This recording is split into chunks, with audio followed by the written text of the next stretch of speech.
Hi, welcome. I hope you're having a great day today. So I am here with another video for you about life as a diabetic. And I'm going to talk today about my diagnosis and how I was diagnosed as diabetic. Now, firstly, at the time of filming this video, I officially do not have a diagnosis as if I am type 1 or type 2. I personally, this is just me, believe that I am a latent type 1 diabetic. I will post some articles below in the description if you want to learn more about that. It's kind of an emerging diagnosis that's kind of newer. And I'll tell you the reasons why I think that. First of all, when I was 17 years old, I was diagnosed with metabolic syndrome. Okay, which that's really young to be diagnosed with that. Secondly, when I was 21, I went to a health clinic when I was in college and my blood sugar was terribly high. That's also very young to have a very, very high blood sugar like that. So I wish I would have been referred to a doctor and, given more testing at that time, because I possibly may have been diagnosed with type 1 at that point because I was so young. So what happened was my health really started declining in my mid to late 20s. I was just tired and hungry all the time, thirsty all the time, and these are all kind of classic symptoms of diabetes. So I dealt with that for years, just total fatigue. And I went to doctor after doctor. We lived in different states. And I would tell them I'm so tired, I'm so hungry all the time, I really don't feel good. And they would just say, oh, you need to exercise more. But I was so tired, I could barely make myself exercise is what they just couldn't seem to understand.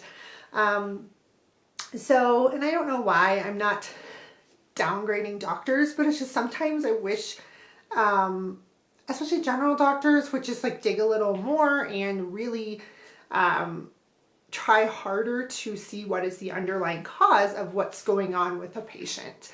And maybe some do.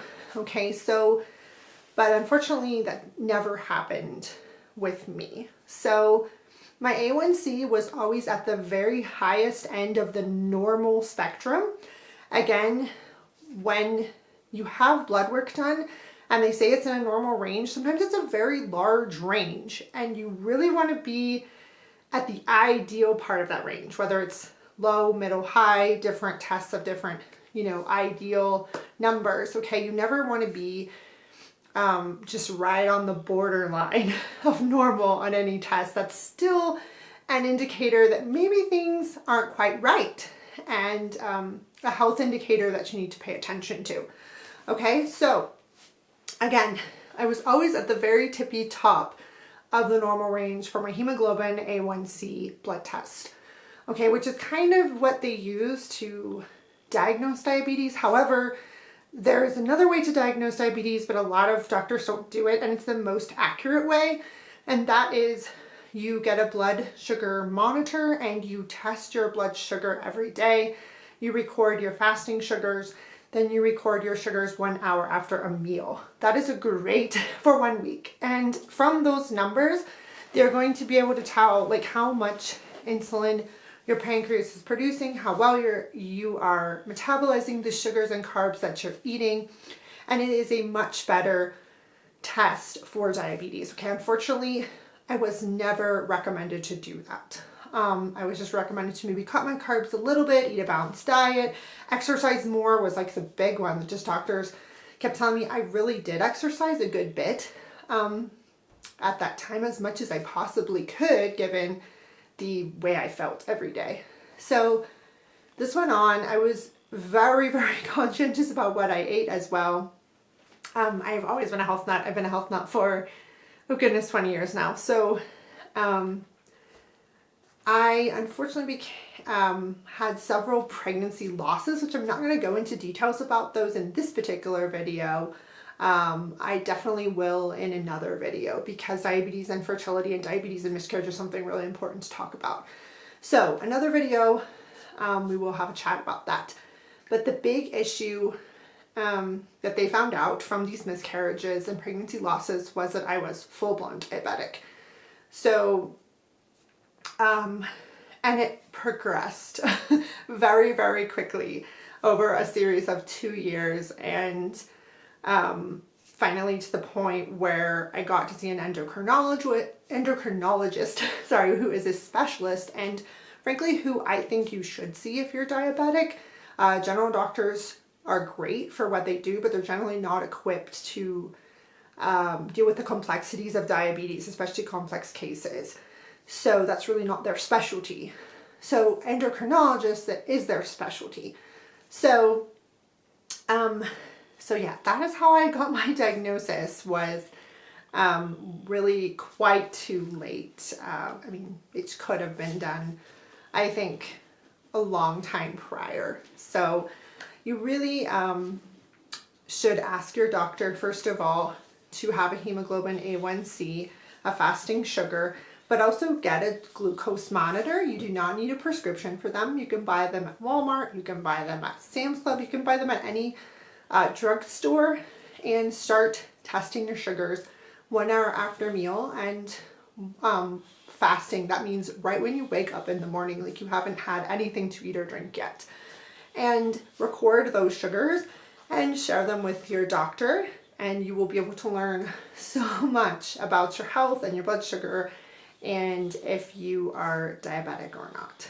Okay, so that is my diagnosis story. I'm going to do other videos about what my life is like now, how I am treating my diabetes again.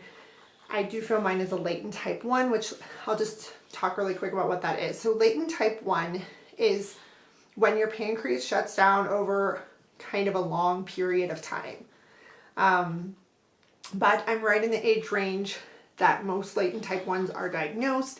I have all the kind of classic symptoms of it as well. I have a family member who's type 1, then I have a family member who's type 2, and I'm definitely very, way more similar to the type 1. I'm nothing like the type 2 as far as the protocol I have to follow and my sugars, etc.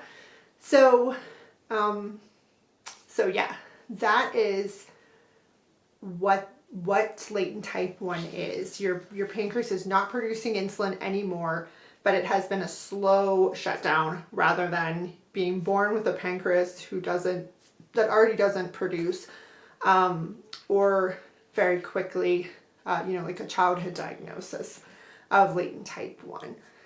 So yeah, that, and I think that is what I'm going to be diagnosed with. I'm still undergoing, I've got a huge panel of tests, like I said, at this time, that I have to complete. I've already done the panel of tests, a different panel, and they came back inconclusive, but that person suspected that I was latent type 1. I feel latent type 1, and then I'm going to do a whole other set of tests with my endocrinologist that will hopefully give me a firmer diagnosis. But as of right now, that is the way I think of myself and the way I am treated in the protocol that I am on. So yeah, I'm gonna again link below some articles about latent type 1 diabetes if you're interested in learning more about it. It's very interesting because I've had so many people say to me, oh, wouldn't you be diagnosed with type 1 as a child? And no, not necessarily. You can be diagnosed, typically you're diagnosed before 40, typically late 30s, because they're typically diagnosed as type 2 first or diabetic first, and then the medications stop working altogether because your pancreas is not making any insulin. So that's exactly what happened to me. The medications I was on completely stopped working on my sugars, and the only thing that works now is actually insulin treatment. For me, this is me personally, this is just my personal story. So anyway, thanks for watching, and I look forward to sharing more in other videos. I hope this video helped you. Have a great day. Thanks for watching. Don't forget to like and subscribe. Bye-bye.